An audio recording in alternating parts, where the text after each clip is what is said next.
এবার চোখ রাখছে উত্তর ত্রিপুরা ধর্মনগরের দিকে। ধর্মনগরে জেলা ভিত্তিক এক দিবসীয় অভ্যাসবর্গ কর্মসূচির আয়োজন করা হয় রাজবাড়ী দ্বাদশ শ্রেণী বালিকা বিদ্যালয়ে। ভারতীয় মজদুর সংঘ উত্তর জেলা কমিটির উদ্যোগে এদিনের এই কর্মসূচি থেকে জানা গেছে যে উত্তর ত্রিপুরা জেলা কমিটির উদ্যোগে ধর্মনগরের এই বালিকা বিদ্যালয়ে অনুষ্ঠিত এক দিবসীয় অভ্যাসবর্গে কর্মসূচিকে কেন্দ্র করে প্রায় 50 থেকে 60 জন কার্যকর্তারা অংশগ্রহণ করেন। সংগঠনকে আরো শক্তিশালী এবং বিস্তৃত করার লক্ষ্যে প্রদেশ কমিটির নির্দেশে এই অভ্যাস বর্গের আয়োজন করা হয়। সংগঠনের আদর্শ, কর্মপদ্ধতি এবং আগামী দিনের সাংগঠনিক রূপরেখা নিয়ে বিস্তারিত আলোচনা করা হয় সভায়।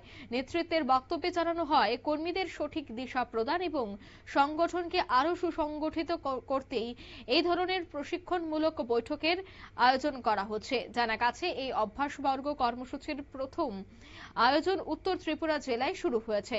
আগামী দিনে রাজ্যের অন্যান্য জেলাতেও একইভাবে এক দিবসীয় অভ্যাসবর্গ অনুষ্ঠিত হবে।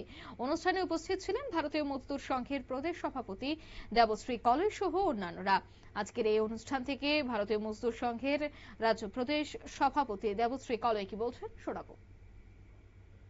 মজদুর সংঘের উত্তর জেলা কমিটির জেলা ভিত্তিক অভ্যাসবর্গ, একদিনের অভ্যাসবর্গ।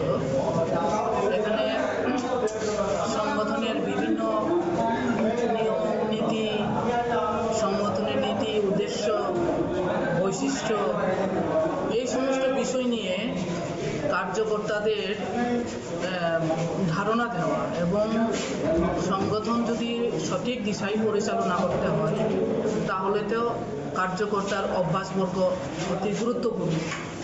তো কার্যকর্তা নির্মাণ করার প্রশ্নে এবং সংগঠনটাকে আরও বৃদ্ধি করার প্রশ্নে এটা আমাদের ভারতীয় মজদুর সংঘের প্রদেশ কমিটির সিদ্ধান্ত নির্ণয় বা সিদ্ধান্ত নেওয়া হয়েছে যে প্রতিটা জেলাতেই আমাদের এই আপনারা শুনলেন, অর্থাৎ বক্তারা বলেন যে শ্রমিকদের অধিকার রক্ষা এবং সংগঠনকে তৃণমূল স্তরে আরো শক্তিশালী করতে ঐক্যবদ্ধভাবে কাজ করতে হবে। ভবিষ্যতে আরো বৃহত্তর পরিসরে সংগঠনকে এগিয়ে নিয়ে যাওয়ার লক্ষ্য নিয়ে এই উদ্যোগ গ্রহণ করা হয়েছে। নিয়ে নিচ্ছি ছোট্ট একটি বিজ্ঞাপন বিরতি, সঙ্গে থাকুন।